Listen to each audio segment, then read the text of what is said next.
Jorge Tamayo, Geografía Moderna de México, capítulo primero, Generalidades. Situación geográfica. La República Mexicana, nuestra patria, tiene como nombre oficial Estados Unidos Mexicanos, pero es más conocida con el nombre de México. Está situada en el continente americano, dentro del hemisferio boreal. Una parte de su territorio queda en Norteamérica o América del Norte y el resto en Centroamérica o América del Centro. En el caso de aceptarse que la cordillera neovolcánica sea el límite entre estas dos porciones continentales.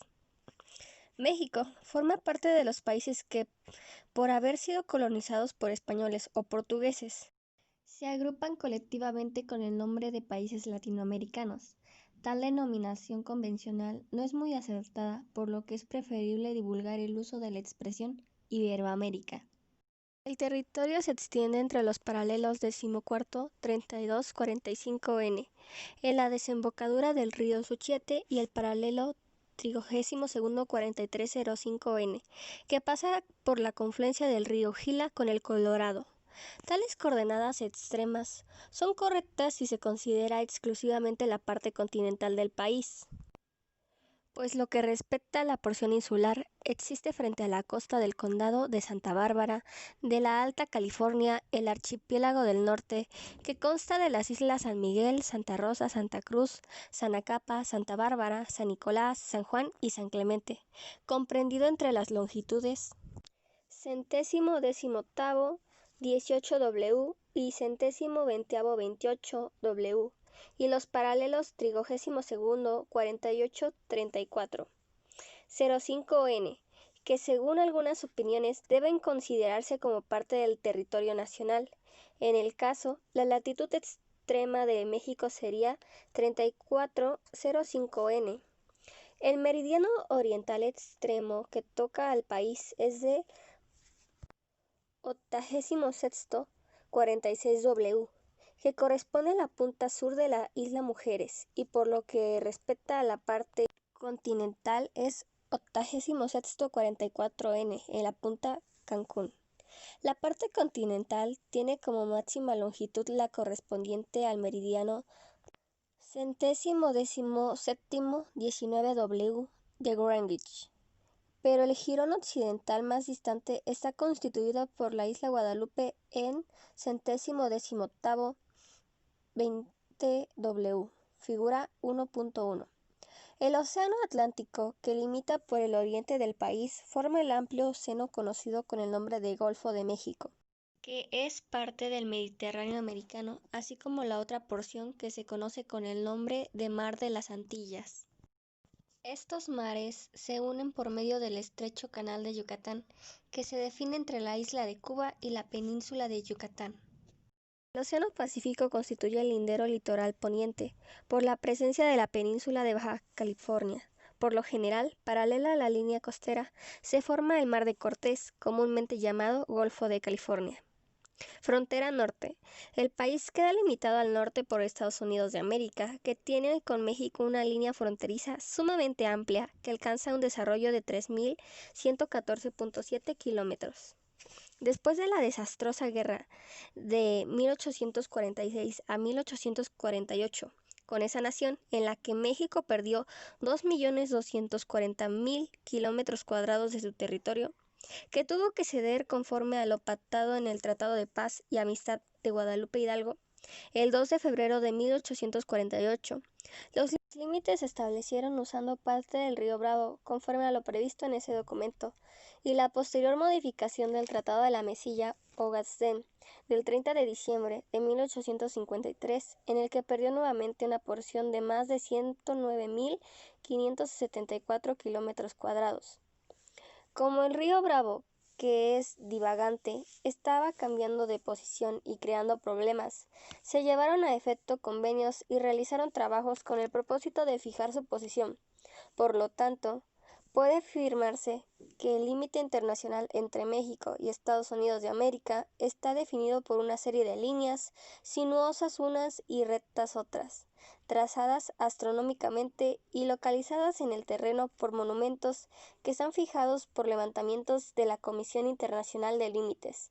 Estas líneas se trazan obedeciendo los siguientes objetivos: 1. A partir de la desembocadura del río Bravo en el Golfo, siguiendo el cauce que tuvo en 1848 hasta Ciudad Juárez. 2. En Ciudad Juárez, al alcanzar el paralelo 31-47N, se continuaría por él hacia el occidente en una extensión de 160 kilómetros, siguiendo el meridiano de 108-12W desde el paralelo 31-47N hasta el paralelo 31-20N. 4. A lo largo del paralelo 31-20N desde el meridiano 108-12W hasta el de 111-W. 5.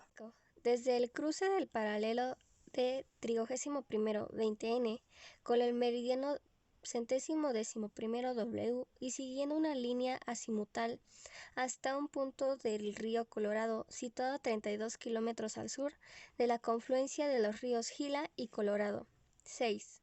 A lo largo del río Colorado, por la parte más profunda de su cauce, en una extensión de 32 kilómetros hasta llegar a la confluencia de los ríos Gila y Colorado.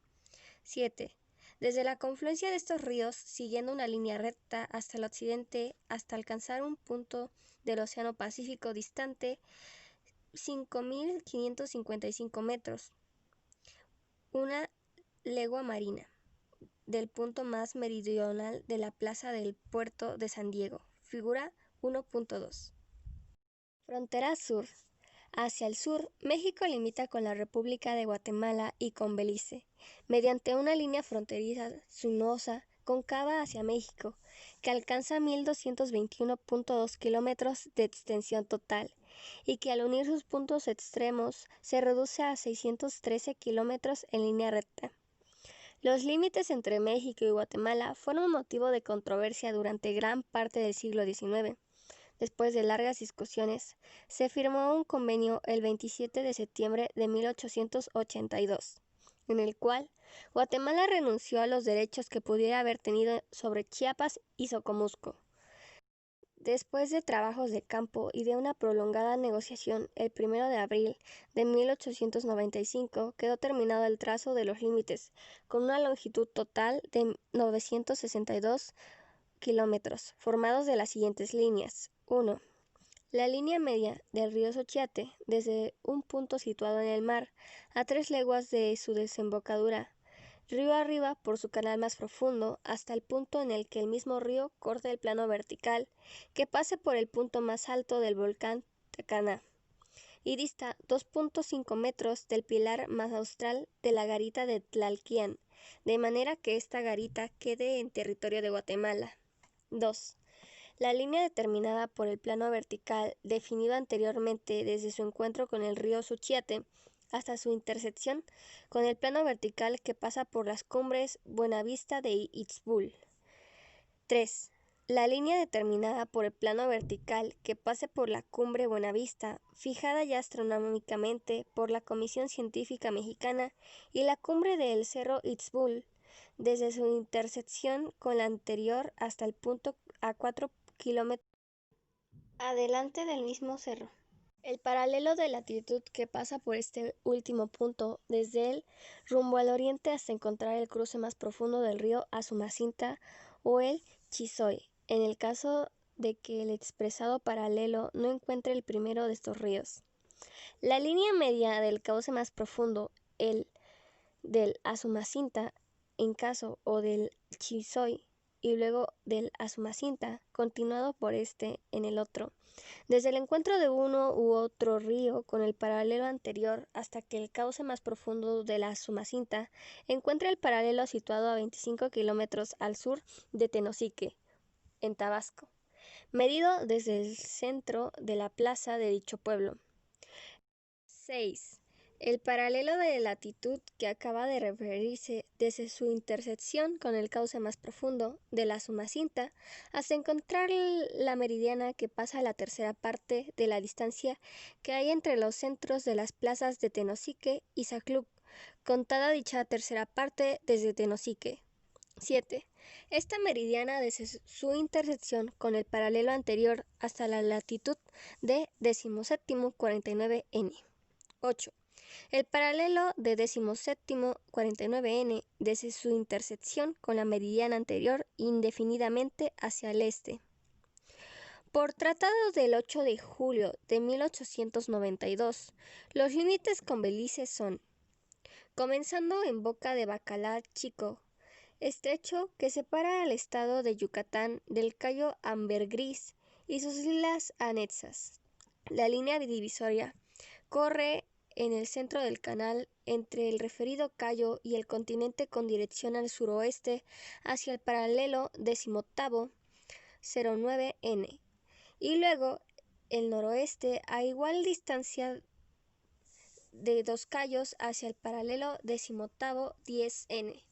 Torciendo entonces hacia el poniente, continúa la bahía vecina, primero en la misma dirección hasta el meridiano de 88.02 W.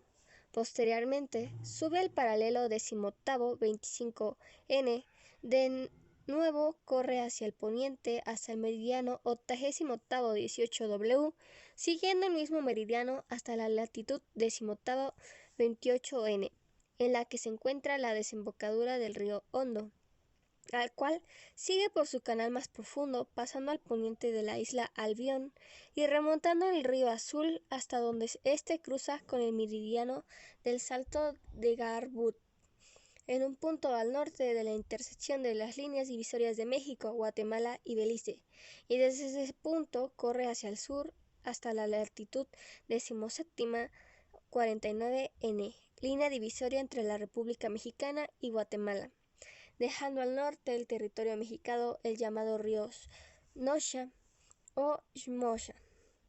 La mayor parte de esta frontera ha sido trazada sobre el terreno y tiene una longitud total de 259.2 kilómetros, figura 1.3. Consecuencias de su situación geográfica. Al disponer de costas en el Océano Atlántico y en el Océano Pacífico y tener al sur el istmo de Tehuantepec, que es el más boreal en América, da a la sección meridional de nuestro país un valor estratégico de primer orden. Vale la pena recordar la certera expresión de don Matías Romero, que afirmó en 1870: la posición geográfica de la República, situada entre Asia y Europa, hace creer que con el tiempo sea México el camino más conveniente para la comunicación de estos dos continentes y llegue a ser el emporio del comercio. Varios elementos de relieve de América del Norte se prolongan hacia el sur, penetran a México y son paralelos a la costa, dificultando el ascenso y penetración a la parte media del continente, lo cual influye en el tráfico comercial y en la ruta de las agresiones bélicas. Se considera hoy que es posible llegar al centro neurálgico de la agricultura y de la industria de Estados Unidos de América, penetrando por los valles longitudinales que se conectan por México por el Gran Antiplano y las planicies costeras del noroeste y noroeste. En resumen, la posición de México es determinante como enlace físico, político y cultural de América del Norte, Centro y Sudamérica, sobre todo con los procesos de la aviación. Por ser productor de multitud de materias primas, particularmente de origen vegetal, que no pueden prosperar en Estados Unidos de América por su clima, así como la circunstancia de que nuestro país es capaz de producir en cantidades importantes minerales de gran demanda, es ventajoso ser vecino de esa nación, pues estamos en relación con el centro consumidor más importante del mundo. Dentro de la estructura económica vigente, la vecindad con el poderoso centro productor y consumidor afecta nuestra economía en cuanto que influye fuertemente en ella. Aunque los gobiernos de Estados Unidos trataren de modificar el tipo de relaciones, siempre será un país imperialista, exportador de manufacturas y de recursos financieros y comprador de materias primas. Cuando sea posible vivir con una economía basada en la distribución racional de materias primas y manufacturas, la vecindad con una de las mayores concentraciones de población, como es de Estados Unidos de América, y del más elevado nivel medio de vida, será una ventaja sin par. El fatalismo geográfico ofrece a México posibilidades brillantes que pueden convertirse en hechos tangibles si nuestro país sigue una política racional en el aprovechamiento de sus recursos naturales. Usos horarios. Internacionalmente se ha convenido que los sectores de la superficie de la Tierra, comprendidos entre dos meridianos que difieren en 15 grados, se les llame usos horarios. Se adopta para ellos el tiempo que corresponde al meridiano del centro del sector. De esta suerte, el territorio de México quedaba cortado por tres usos horarios: 90 grados, 105 grados y 120 grados, teniendo por tanto 3 horas. Por mucho tiempo se cumplió esta convención, pero los inconvenientes que producía su aplicación obligaron a que la mayor parte del país adoptara el tiempo del meridiano de 90 grados W. Y únicamente los estados de Sonora, Baja California, Sinaloa, Nayarit y Baja California Sur se rigieran por el tiempo del meridiano 105 W, y que durante el invierno en el estado de Baja California se adoptara el tiempo del meridiano 120 grados W, pero en la mayor parte del año se rigiera por el meridiano 105 W, figura 1.4. A partir de 1996, en México se adoptó el llamado horario de verano, que consiste en adelantar una hora el reloj en todo el territorio nacional durante el periodo comprendido del primer domingo de abril al último domingo de octubre, de manera diferida en los municipios considerados fronterizos con Estados Unidos. Con dicha medida se busca un mejor uso de la luz del día durante estos 7 meses, que son los de mayor insolación en el país, reflejándose ello en el ahorro aproximado de 1.300.000 kilovatios por hora anual. Extensión. El área territorial de México en 1822 era muy grande, y su frontera sudoriental llegó hasta Colombia. Se redujo al separarse de Centroamérica, y más aún cuando por la violencia perdió 51% de su territorio en 1848. La expresión numérica del área de nuestro territorio se ha modificado durante el siglo XX y lo que va de ese siglo, de acuerdo con la mayor precisión de los levantamientos geográficos. Hoy día se acepta como una cifra oficial, incluyendo las islas pertenecientes a México, la de 1.972.546 kilómetros cuadrados.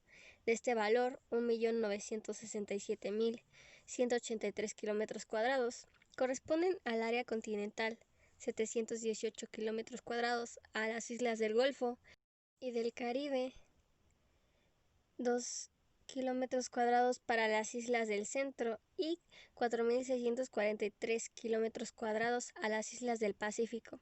En total, 5.363 kilómetros para el área insular. A las aguas interiores correspondientes, 49.512 kilómetros cuadrados. La plataforma continental, limitada por la isobara de 200 metros de profundidad, constitucionalmente forma parte del territorio nacional y cubre 431.051 kilómetros cuadrados. Oficialmente se ha considerado que la longitud de costa y perímetro de islas en el Pacífico es de 7.147 kilómetros. El contorno de las islas se ha estimado en 1.088 kilómetros. La costa perímetro de islas sobre el Atlántico, incluyendo el Golfo de México y el Mar Caribe, alcanza oficialmente una longitud de 2.756 kilómetros.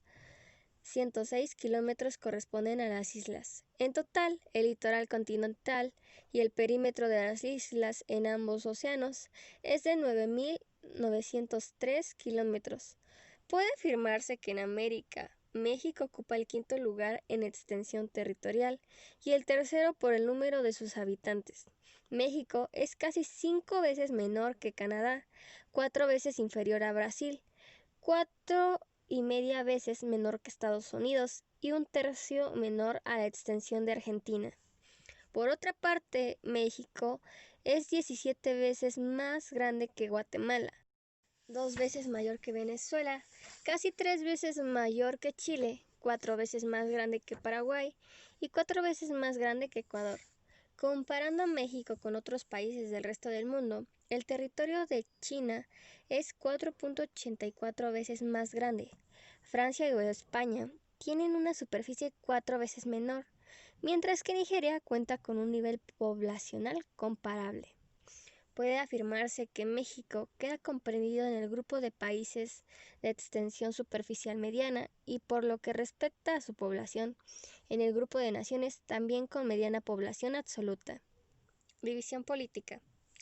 De acuerdo con la Constitución Política de los Estados Unidos Mexicanos del 5 de febrero de 1917 y posteriores reformas, su territorio está integrado por 31 áreas correspondientes a los estados que tienen gobierno autónomo en lo que referente a su régimen interior, y otra área formada por el Distrito Federal, cuyo gobernante había sido designado legalmente por el presidente de la República hasta 1997, año en el que se llevaron a cabo los primeros comicios para elegir a su representante. Tabla 1.1.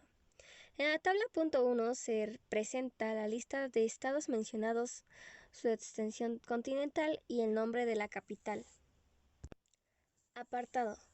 El 28 de abril del 2015 se aprobó en la Cámara de Senadores la República Política para el Distrito Federal, que implica, entre otras modificaciones, el cambio de nombre de la capital del país a Ciudad de México, su incorporación como el Estado número 32 de la República Mexicana, la creación de una constitución política y un congreso locales, así como la eliminación de la figura jurídica de delegación y la formación de demarcaciones territoriales con autonomía presupuestal. El 20 de enero del 2016, la Comisión Permanente del Congreso de la Unión aprobó constitucionalmente la reforma.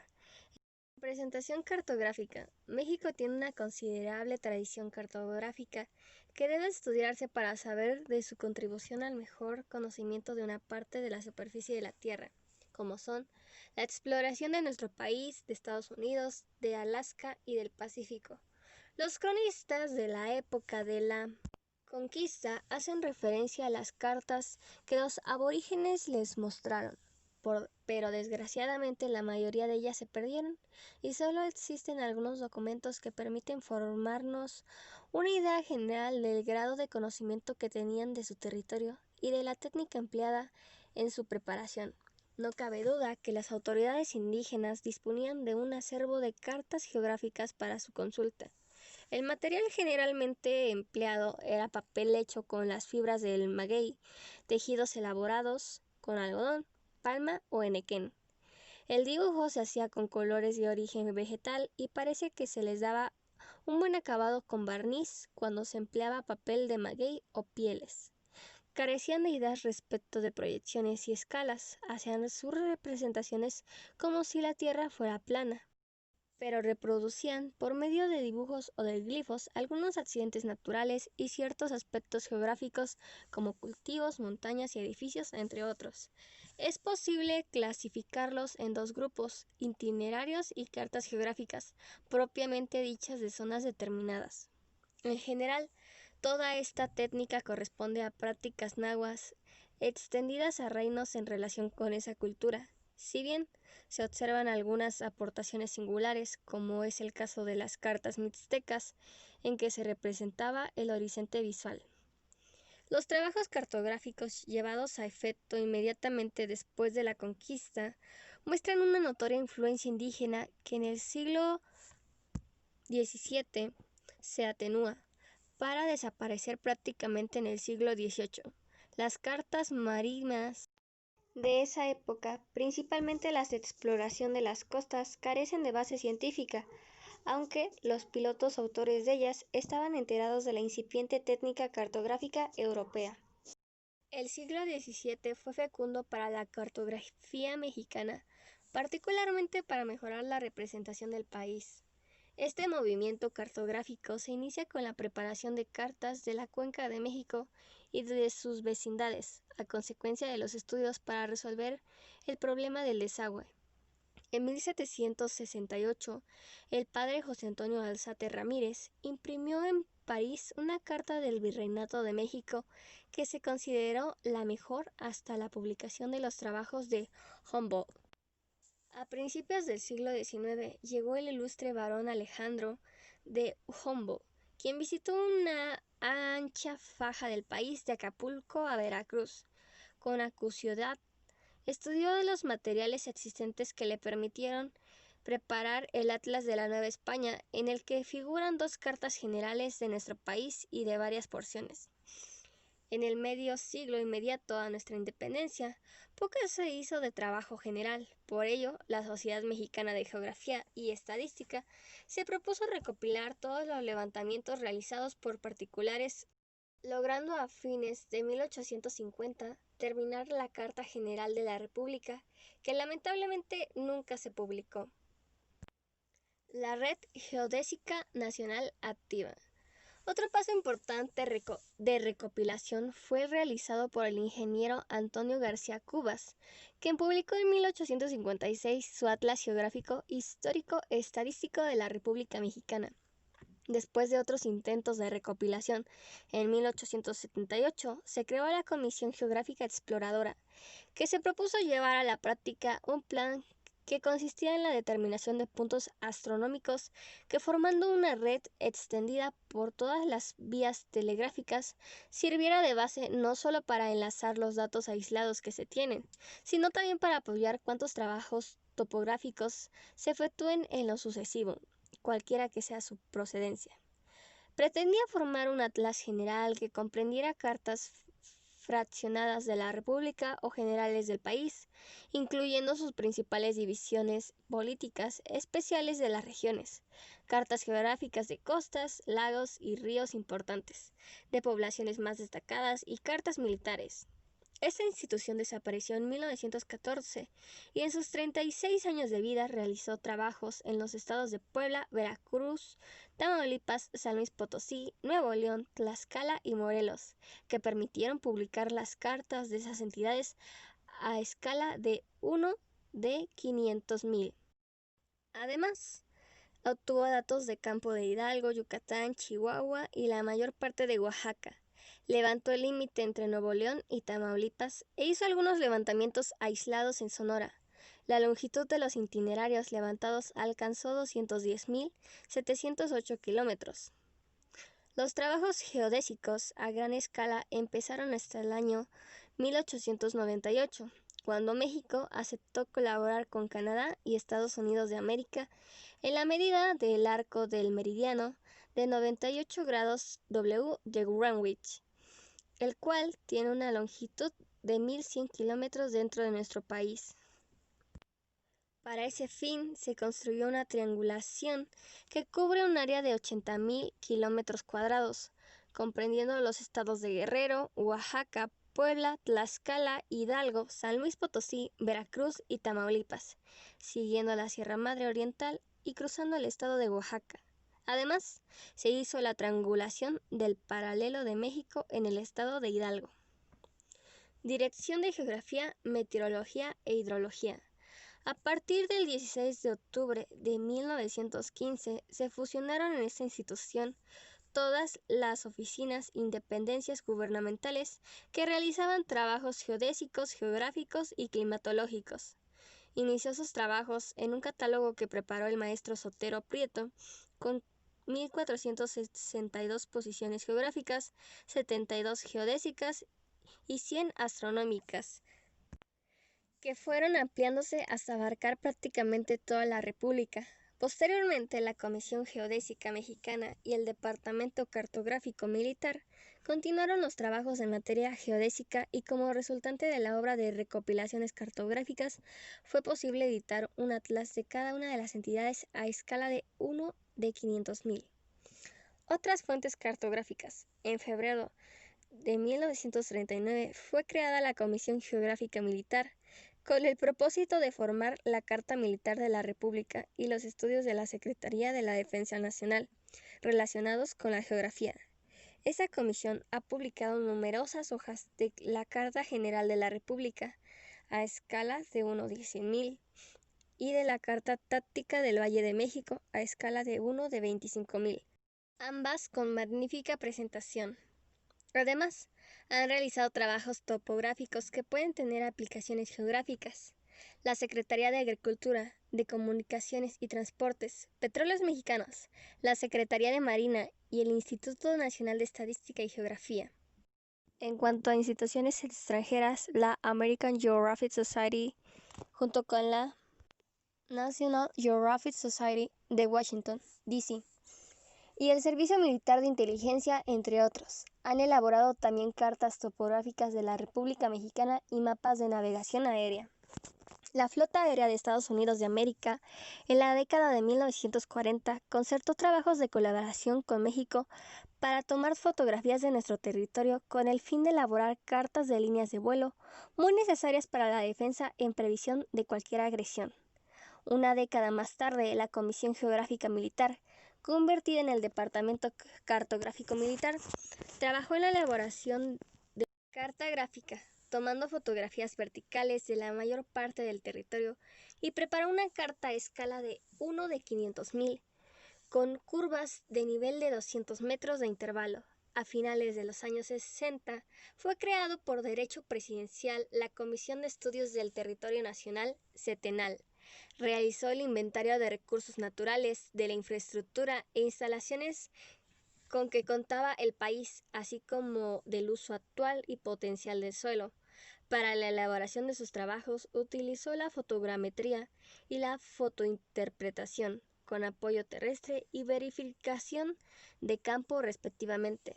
A partir de julio de 1977, cambió su nombre por Dirección General de Estudios del Territorio Nacional, DGTENAL, y publicó la Carta de Climas de la República a escala 1 de 500.000, en colaboración con el Instituto de Geografía de la Universidad Nacional Autónoma de México.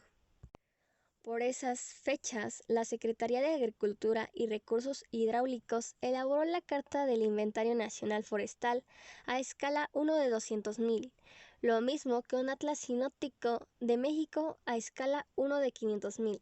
Actualmente el DGTENAL no existe más, pero sus funciones han sido asumidas por el Instituto Nacional de Estadística y Geografía, INEGI, que junto con otras instituciones y aprovechando la tecnología de punta, han reeditado y o elaborado nueva cartografía. A principios de la década de 1990, múltiples investigadores del Instituto de Geografía de la UNAM, en colaboración con otras universidades foráneas, publicaron el Atlas Nacional de México. Se trata de una obra de consulta de 3 volúmenes, con 160 cartas geográficas y más de 600 mapas de México, con temas de historia, naturaleza, población, economía, medio ambiente y otros. Otra publicación de importancia en los 90, en cuanto a cartografía temática se refiere, es la del Inventario Nacional Forestal de Gran Visión a escala 1 de 1.000.000, elaborado a partir de un convenio entre la Secretaría de la Agricultura y el Departamento de Agricultura estadounidense, con imágenes del satélite NOAA-AVHRR. Está conformada por 14 estaciones fijas, ubicadas estratégicamente en el territorio nacional, en ciudades como Hermosillo, Mexicali, Culiacán, Chihuahua, Monterrey, Aguascalientes, Toluca, Oaxaca, Villahermosa, Mérida, La Paz, Manzanillo, Tampico y Chetumal. Se realiza desde febrero de 1993 un rastreo continuo de satélites las 24 horas de los 365 días del año, con el fin de contar con un marco de referencia uniforme y confiable que rija las actividades geodésicas del país. Figura 1.6. Sistema de Posicionamiento Global, GPS. Un producto más de la tecnología mundial que en fechas recientes ha venido a revolucionar la técnica geodésica de la triangulación es el Sistema de Posicionamiento Global, GPS. Por su precisión y rapidez, es considerado como la tecnología de punta en cuanto a aspectos de agrimensuratura, además de otros cientos de aplicaciones que puede ofrecer. Este sistema requiere al menos 4 satélites de tipo NavStar, orbitando a gran altura sobre el punto de la Tierra que se desee medir, y un receptor de señales de radio que dichos satélites envían, Con ello, en cuestión de segundos, es posible determinar las coordenadas geográficas de un punto. Como ejemplo de la aplicación que ha tenido este sistema en la cartografía de México están las 32 cartas de carreteras, una por entidad, elaborado en conjunto con la SCT y el Instituto de Geografía de la UNAM durante 1995.